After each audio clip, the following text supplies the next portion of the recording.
In this video, we're going to talk about the world of lying, and I'm going to give you 5 key signs that somebody may be trying to manipulate you. Sit tight.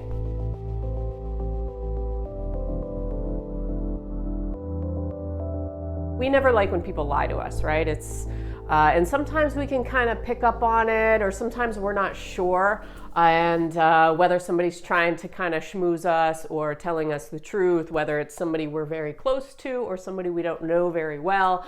Online, it can be difficult because we can't actually see somebody. So the best way to lie is actually through writing, because you can't see body language, stuff like that. But if you do see the person, or you're with somebody, then I'm going to give you some signs to look out for. So the main thing you want to do is look at this person's baseline. So what I mean by baseline are things like the pitch of their voice, the volume, the tone, the rate at which they speak, also their normal body language. So you want to get to know this person's, what their normalcy is, per se. So the first tip is that you're going to look for any shifts in this normal baseline of theirs. You're going to look in shifts in the pitch or the tone, or if it goes up or down, and shifts in body language, all kinds of stuff. And this is going to give you a big clue if you pay attention to where in the conversation the shift happens. So a lot of picking up on whether somebody is telling you the truth is a lot of our intuition. It's a lot of getting to really tap into that human connection we have with people. So if you really pay attention to somebody and you pay attention to little tiny changes or micro expressions in the face and stuff that's out of the ordinary for that particular person, especially if you know them well, then that is one big sign. Number 2 is shifty eyes, diverting eyes, or somebody may even stare at you way too long. So again, this is going back to something out of the ordinary for that person, or something just doesn't seem right. They may look away. When they're not telling the truth or they're omitting something, they may look away or look up, look down, look all around. They may have an intense stare. Sometimes somebody like a sociopath. So the difference between somebody who's bad at lying and good at lying is that somebody who's bad at lying usually has a conscience, and somebody who is really good at lying, like a sociopath or somebody, doesn't really have a conscience. They're very magnetic sometimes, so they will stare at you a little too long. So definitely look at the eyes. Also, if the eyes and the mouth don't match, so you can kind of break it up, look at the eyes, then look at the mouth individually. And sometimes you'll notice that the person is smiling, they look warm, they look welcome, but if you look in the eyes, there's a coldness to the eyes. So the eyes are connected to our heart, okay? Something called Shen in Chinese medicine. So usually if somebody is really warming and truthful, and they're coming from a place of heart and not just their head, the eyes will have some warmth to them.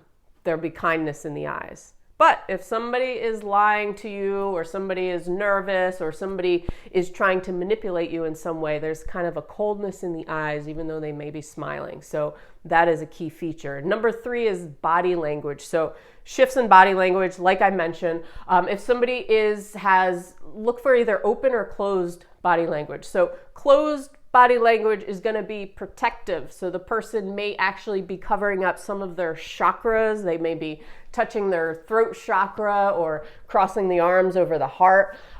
This is a big sign as well. Somebody might be nervous, or somebody is protecting themselves, especially if you pay attention to where in the conversation they're doing it. A sociopath, on the other hand, is a little harder to tell because they can draw you in and be magnetic, or somebody's trying to manipulate you. But pay attention to overly sincere body language too. Okay, somebody is a little too mirroring you in a certain way. So this again is going back to you using your intuition to determine whether this person is really for real. Number 4 key sign that somebody might be trying to manipulate you or lie to you, they start diverting the conversation, or they get in a defensive mode. Not only defensive body language, but defensive responses like, why would you think that, or something like that. But yeah, they may start blaming other people. They may change the subject. So just something to watch out for. And number 5, key sign is if your gut tells you that something's not right or something's off. We have this innate ability to pick up on other people's energy. So if something is not right, you will feel it in your body.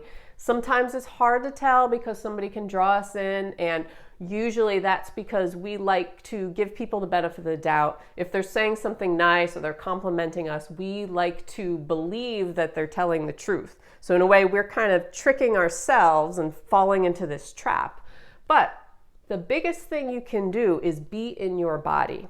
When people are lying, they are disassociated from their hearts, okay? They're just up here somewhere. And that goes for things like lying to ourselves and denial, stuff like that. So the biggest thing you want to do is be in your body and be grounded, because somebody like a sociopath or somebody who is really good at lying or lies a lot will look for holes in your energy. They will look for areas where you may be vulnerable or weak and attach onto that and latch onto your weaknesses. And that is why you're drawn in. So protect yourself, ground yourself. If something doesn't feel right, then it probably isn't with that person. Look at the eyes, look at the mouth, make sure they match, listen to the pitch and the tone and the volume at which they speak. If it changes, where they start talking really fast or they're overly sincere or they start talking lower or, get fidgety and start playing with their whatever hair and stuff. All keys to look out for. Nobody likes to be lied to. So this is why I'm doing this video, so you can start tapping into those intuitive abilities a little bit more to read people, especially in relationships. When you meet somebody for the first time, you really don't know this person, or you know nothing about them other than what they're saying.